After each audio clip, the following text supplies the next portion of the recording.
Hello， 大家好，我是9月。我正在制作一辆以1970款道奇战马为原型的 RC 模型车，现在已经进行到了中期阶段。目前我正在解决一个棘手的问题，相信大家已经注意到，在之前的测试中有一个现象，那就是当我松开离合的时候，车轮会立马停止转动。这样一来，今后在行驶的过程中，车辆会一顿一顿的，给油就走，不给油就不走，根本就没有时间上档。即使挂上了档位，每个档位都是在起步，那样发动机就很容易熄火，变速箱的意义就不大了。那么这股阻力呢，主要是来自变速箱内齿轮间的摩擦力以及油封与转轴之间的摩擦阻力。如果车辆够重的话，这倒不是问题。当速度起来，车身的惯性可以带着车辆向前继续滑行，给出换挡以及其他动作的时间。当需要减速的情况下，还可以起到一定牵制的作用。但是对于模型车而言，减重是整个制作过程中都在考虑的问题。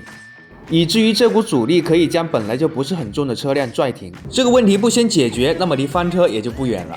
那么我给出的方案呢，就是在变速箱的输出端增加一段类似于自行车后轮的机轮机构，但是又有区别于那样的单向机轮，因为它是双向的，我们暂且称之为双向机轮机构吧。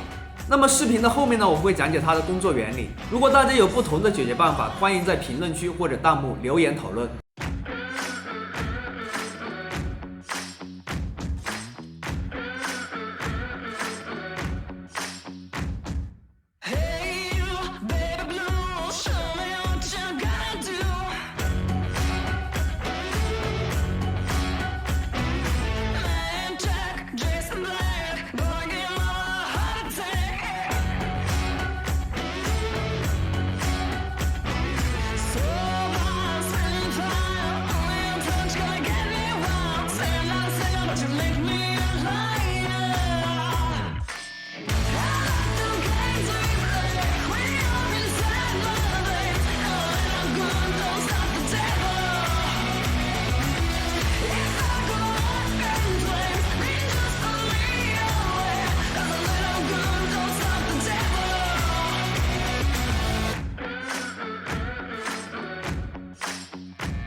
那么趁着现在还没有完全装进去，说一下它的工作原理。